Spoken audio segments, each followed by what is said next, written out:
নিজেদের বাড়ির সামনে দাঁড়িয়ে আছি, ভেতরে যাবার সাহস হচ্ছে না। হবেই বা কি করি? কত বছর পর বাড়ির সামনে আসলাম। আজ থেকে প্রায় 12 বছর আগে এই বাড়ি থেকে পালিয়ে গিয়েছিলাম শুধুমাত্র অবহেলার কারণেই। আজ আবার ফিরে এসেছি। ফিরে আসার দুইটা কারণ, প্রথমত আমার দাদি অসুস্থ তাই, আর দ্বিতীয়ত সেটা না হয় রহস্যই থাক, বাড়ির ভেতরে গিয়েই না হয় পরিচয়টা দেই। আমার বাবারা 2 ভাই, বড় চাচার 1 ছেলে 1 মেয়ে। আমরা 2 ভাই, আমি আর ইমন। আমাদের কোনো বোন নেই। বাবা বড় বিজনেসম্যান। ছোট থাকতে কখনো বাবার সঙ্গ পাইনি। মাও নিজের সময় কাটানোর জন্য স্কুল শিক্ষক এর পেশায় নিযুক্ত হন। বাড়িতে আমি আর দাদি আর বড় ভাইয়া ইমন থাকতাম, আর কাজের লোক। চাচা চাচিরা বিদেশে থাকে। বড় ভাইয়া ছোটবেলা থেকেই আমাকে ভালোবাসতো না, সবসময় আমার সাথে ঝগড়া করত, আর আমার নামে উল্টাপাল্টা বলেই বাবার কাছে নালিশ করত, আর বাবা আমাকে মারত। এইভাবেই অবহেলা পেতাম আমি। মাও বড় ভাইয়াকে বেশি ভালোবাসতো, আমাকে শুধু দাদিই ভালোবাসতো। আমি যখন ক্লাস 8-এ পড়ি, সেই বছর বাড়ি থেকে পালিয়ে যাই।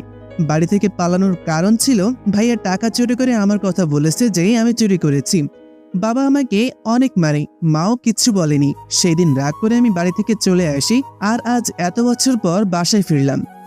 আর আজ আমি প্রতিষ্ঠিত। আমাকে ওপর মহল থেকে এখানে একটা মিশনের জন্য পাঠানো হয়েছে। আর এখানে এসে জানতে পারি দাদি খুব অসুস্থ, তাই এখানেই আসি, না হলে অন্য কোনো ফ্ল্যাটে উঠতাম।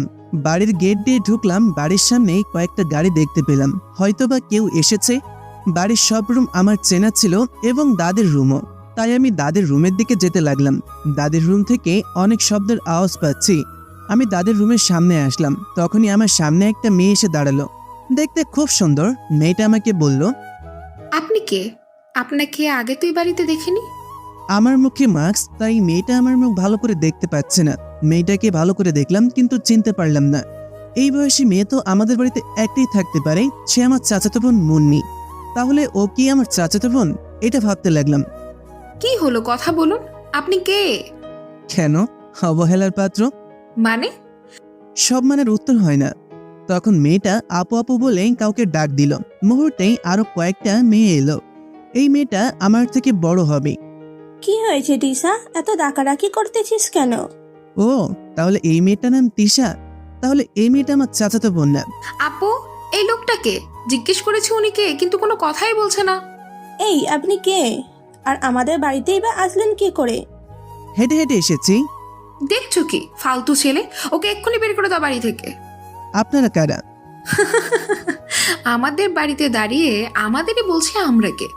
বুঝলাম না, আপনাদের বাড়ি মানে? মানে হচ্ছে আমি এই বাড়ির বড় ছেলে ইমনের বউ, আর ও আমার বোন। ও, তাহলে এ আমার বড় ভাইয়ের বউ, আর এ আমার বড় ভাইয়ের শালিকা। শুনুন, দাদুর রুমে যাব। এই, এখন কিন্তু ঘাড় ধাক্কা দিয়ে বের করে দিব। আগে বলুন আপনি কে? আমি তো মানুষ। তিশা জোরে জোরে কথা বলছিল, তাই দাদুর রুম থেকে একটা মহিলা এসে বলল, মা এমনিতেই অসুস্থ, আর ডাকাডাকি করে কথা বলছো কেন তোমরা? দেখুন কাকিমা, এই লোকটা কখন থেকে আজে বাজে কথা বলছে। আমাকে দেখিয়ে বলল। মহিলাটা আমার দিকে ঘুরতেই আমি তাকে চিনে ফেললাম। এ হলো আমার কাকি। ছোটবেলায় আমি যখন এখানে থাকতাম তখন কাকিমারা বিদেশে থাকতো, এখন মনে হয় এসে পড়েছে। কে তুমি? আমি রিমন। রিমন বলার সাথে কাকি একটু পিছে সরে গেল, হয়তো বুঝে গেছে আমি তার দেবরের ছেলে। কাকি সরে যেতেই আমি দাদুর রুমের দিকে যাওয়া ধরলাম। অবাক হয়ে তিশার আপু জিজ্ঞেস করলো, কেন দিয়েছে এখনই বুঝতে পারবে। রুমে গিয়ে দেখলাম বাবা, মা, ভাইয়া আর কাকা আর কিছু লোক। আমি প্রায় সবাইকে চিনলাম, কিছু লোককে ছাড়া। আমার মুখে আগেই বলেছি মাস্ক আছে, তাই আমি গিয়ে দাদির পাশে বসলাম। এই কে তুমি? মায়ের পাশে বসেছ কেন? কে তুমি বাবা? তখনই কাকি এসে বলল, ও রিমন। রিমন বলার সাথে সাথেই পুরো বাড়ি যেন নিস্তব্ধ হয়ে গেল। মা বাবা দুইজনেই কাতর চোখে আমার দিকে তাকিয়ে আছে। পুরো বাড়িটাই চুপ হয়ে গেল। তিশা আর তার আপু কিছুই বুঝতে পারছে না। দাদু আমার হাতটা ধরে বলল, তুই আমার নাতি রিমন। দাদু, আমি তোমার নাতি রিমন। দাদু কোনো রকম উঠেই আমাকে জড়িয়ে ধরল। এতদিন কোথায় ছিলি দাদু ভাই? কত খুঁজেছি তোকে। এই তো আমি এসে পড়েছি দাদু তোমার কাছে। আর কোথাও যাস না দাদু ভাই। আমাকে চলে যেতে হবে। তোমার অসুস্থতার কথা শুনে আমি এসেছি। আমার আবার চলে যেতে হবে। আমি কারো বাড়িতেই অবহেলার পাত্র হয়ে থাকতে চাই।